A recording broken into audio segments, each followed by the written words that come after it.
there, my lovelies. Welcome to Erica's Magical Projects. This week I've been at my spinning wheel.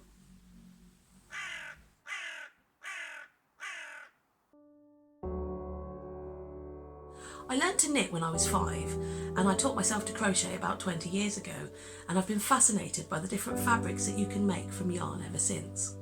And then after a little while I started to be quite discerning about the kind of yarn that I wanted, and I really wanted to buy lots of expensive wool and cotton and silk and all lovely things, and it became very expensive. So then I discovered you could make it yourself, and you can make it yourself much cheaper, a little bit cheaper anyway, and then I got myself a drop spindle. This is a drop spindle, and if you've never seen one before, then you are one of the very few people in all of history that's been alive that hasn't seen one, because people have been using these things for about 35,000 years. Every single thread that we used for every fibre and every fabric was hand spun on a drop spindle or something like this for thousands and thousands of years. Everybody had to have a go at doing it. Even the Queen would spin with silk on a golden spindle, and a peasant would spin rough wool on a little potato on a stick. It was quite amazing. When I first picked it up, I found that I could do it really quickly, and I learnt lots of new techniques much faster than I thought I would. It was almost like I'd learnt to do it in a past life. Now the jury is still out in Erica Towers about whether there is any reincarnation or not. But the jury is not out on evolution. It definitely happened, and your ancestors and my ancestors must have learnt to spin, else they would not have got through all the climate change and the disasters and the things that have happened to humans in our history. So if our ancestors could spin, and they must have been good at it because they were the one who survived, then we should be able to spin because it's in our DNA or epigenetics or something like that. So this is a drop spindle, tool number one of the first tools humans ever used. And this is fluff. And fluff can be from any fibre you like. Ooh, lovely fluff! So you get the fibre and you get the drop spindle and you put them together and you put a twist in, and that's basically spinning. And you twist and you twist and you twist. That's it. That's spinning, putting twist into fibre, because the twist acts like glue and glues those long fibres together, and you can draw them out and start making a yarn. Except I haven't put enough twist in that. Well, I'll show you properly, because here is some stuff that I did earlier in the week. Okay, so the first spin that I'm doing this month is going to be Blueface Leicester. I've got 300 grams of it to spin up, and I'm going to be using a woolen technique to spin it because I intend to use it for a jumper, and that is a really good way of using this wool. So I'm just going to fiddle around with this a little bit until I get there. One of the most hilarious things about a spinning wheel is that this little hole here is called an orifice. And there's nothing more hilarious than saying to somebody, "Oh, my orifice is too small." Which it is, which is why you have to get a different kind of spinning wheel. Okay, so the secret to this spin is keeping the fluff nice and airy, keeping lots of air in there and letting the twist just carry on up naturally. Now that is a woolen spin, where the twist is just going up into the yarn.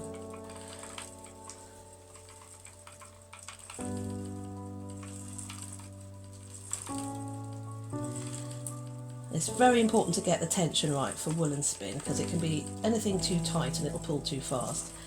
Anything too loose and it won't quite work. Ah, here we are. I think I've got it about right. Okay. I like to spin on the fold. This means taking a piece of fluff like that and folding it over, and then drawing the fibres from the, off you go, from the centre of the fold there.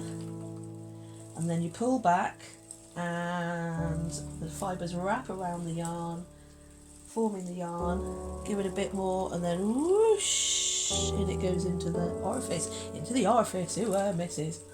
Oh, and then when you get a good rhythm for a woolen spin, you can go out like that, come back into the orifice. So let the twist go into the fibre, whoosh. At this point you can kind of just pull it out to the thickness that you want it to be, give it a bit bit more twist before it goes into the orifice, and then whoosh, slightly better angle. The twist goes into the fibre, draw the fibre back, and whoosh, in it goes. Let's try again. There we go, draw it back. You can't see, but I'm pulling my arm all the way out. And then in it goes. And now you can see I've got some nice single ply. That's called a single. It's not very strong, this woolen technique, but when they're plied together, two of these singles, it makes it quite a lovely fluffy yarn, and that's exactly what I want for my jumper. Okay, so I've got a little bit of spinning to go before I've got enough to complete my jumper. So off we go.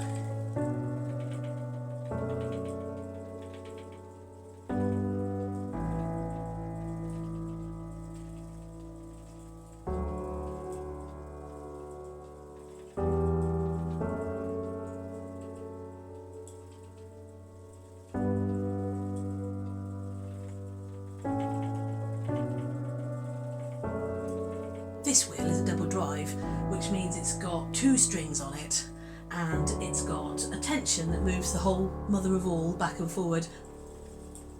Spinning wheels are actually quite modern. This kind is only about 400 years old. This particular wheel is 150 years old and was made in Wales. I love it. And now I've got two bobbins spun up, I'm going to ply them back together again, anti-clockwise. And there we go, just come to the end. And you never ever get two bobbins that end at the same time. I think there's some kind of rule about that. Yes, you can see there's quite a lot left on that, clunk clunk. There's quite a lot left on that bobbin there, but that's not to worry because I've got another 200 grams of this fibre to spin up. So I'll just start with that one and take a little bit less off the other, see what I mean? Now the next absolutely hilarious bit of terminology for spinning is this object. It's called a niddy noddy. I don't really know why, maybe because when you wind the wool on it you have to kind of go niddy noddy, niddy noddy. So I'm going to take that off there. Wool has to rest, whatever you do to it, it has to kind of rest where you put it for about 24 hours. So this bobbin here is finished, so I'm just going to put this on the niddy noddy, but that will have to rest for 24 hours. And this has been on for a day. It's one of the things that kind of hinders yarn production. Unless you've got lots and lots of bobbins of the same size knocking around, then you're kind of stuck to waiting until your bobbins are free. Niddy, noddy, niddy, noddy, niddy, noddy. And if you lose your concentration, you can get in a bit of a tangle. This is a really good way to store the yarn and to kind of keep it in a skein, because you can have a look and inspect every single strand of your spinning there and look and see if there's any defects and kind of try and get rid of them. Mind you, at this point the defects, you're just going to have to say they are effects and part of the general design and exactly what you planned. Here it is, all skeined up on the niddy noddy. One skein of Blue Face Leicester, and I'm going to be turning this into a jumper next month, so join me for that. This is my country spinner. It's a most amazing spinning wheel. It can spin really chunky yarns and do lots of art yarn and fancy things that my other one can't. It was bought for me on my 40th birthday by my friends and family, and it's my most prized possession. Actually, I think my other spinning wheel is my most prized possession because it's a bit irreplaceable, whereas this one is from Ashford. It's about 10 years old. I like to make up a couple of bats at a time. Bats are like a selection of fibre all mixed up together and laid in the right direction. And then I like to spin up one art yarn and one 2-ply yarn so that a person can buy it and use it in a weaving together. So that's what I'm going to do with these. Let me show you what I've got there. Let's see what this turns into.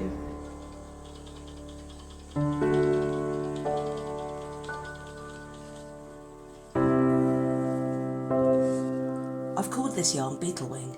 It's a lovely combination of short and long fibres that I've blended together in the bat. Let's have a look. Oh yeah, it's coming out really nicely. I wanted it to be quite rough and textured and to have all these little shiny pieces in. It's made primarily with plant fibres, wool and recycled sari yarn, which is why it's so shiny and nice. I'm going to make its counterpart next after I finish this 2-ply, and hopefully those two will work together and make a beautiful woven fabric.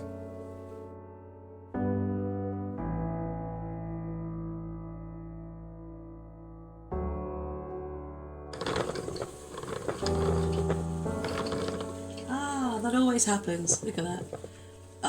Got lots more left on one bobbin than the other one, but not to worry, because I've got a special little ball of yarn that I'm going to add that to. This is all my scrap ends. Each one of my yarns is like a child, so when it goes out into the world and leaves me, I do like to have a little bit of something to keep behind to remind me what I made. So all this is going to go onto here, and then I'm going to chain ply it against itself. Chain plying is like a great big long chain of crochet that makes the yarn construction, and then I get to keep a little bit of all my yarns. Hooray!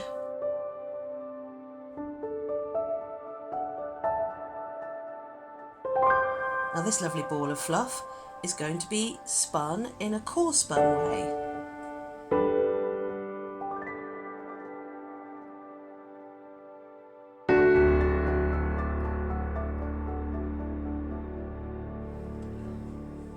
This is a classic art yarn, big and bobbly and showing off all the elements of the fibres.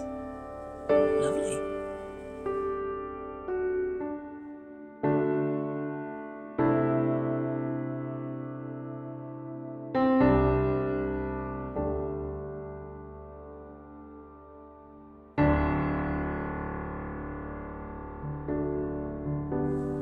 A 2-ply and an art yarn. Now what I'd use these yarns for is I would use this one to make a hat or a scarf or some kind of thing, and then I could use this to embellish it, and I wouldn't use the art yarn actually as part of the crochet, but I would maybe sew it on, lie it along it to really kind of showcase this bumpy delicious texture. Art yarns are in themselves a piece of art, hence the name, and can be used for anything that you kind of want dangling things from. So if you remember last week, I made a bit of a crazy celebratory item, and here it is. And this is using art yarn. I've got a couple of art yarn combos in my shop at the moment, so if you fancy trying out something yourself, go ahead and have a little look at that. The link is in the description. For the remaining weeks of February, I'm going to be trying to spin up lots of the art bats that I've got lying around still. This is a bat. It's something that comes off a drum carder. I'm going to also be doing a carding day later on in the year and show you what that entails, using a drum carder, mixing the fibres together and coming up with an art bat like that. And then once you've got an art bat, the possibilities of how to spin this are endless. It's very exciting. That's one of the things people really love when they get into spinning, is that it's such an ancient craft. Everything you do has been done before and has a name and has a special technique, and if you can do it repeatedly into one yarn, you can make it extra special and lovely. Here is an art yarn neck warmer that I made and couldn't bear to part with because it was so pretty and nice. It's made from an art yarn that's got flowers in it, and here's a little hat that I made right at the start of my art yarn making, and again I couldn't bear to part with it because it's one of the first pieces I made. So these are the kind of things that you can make with art yarn. Now I said earlier that you can't crochet with the art yarn, but actually you can, because this is all crocheted art yarn. You can knit with it, you can crochet with it, you can weave with it, you can mix it together. It's loads of fun. Anyway, thank you so much for staying to the end of the video and joining me on my spinning adventures this week. Join me next week when I'll be showing you the bunting that I've been making. I've been making it out of all my scraps of DK yarn, so I'll be rummaging through and having a look at some of the colour combinations. Anyway, until then, thank you so much, magical people. Remember, everything handmade is magical.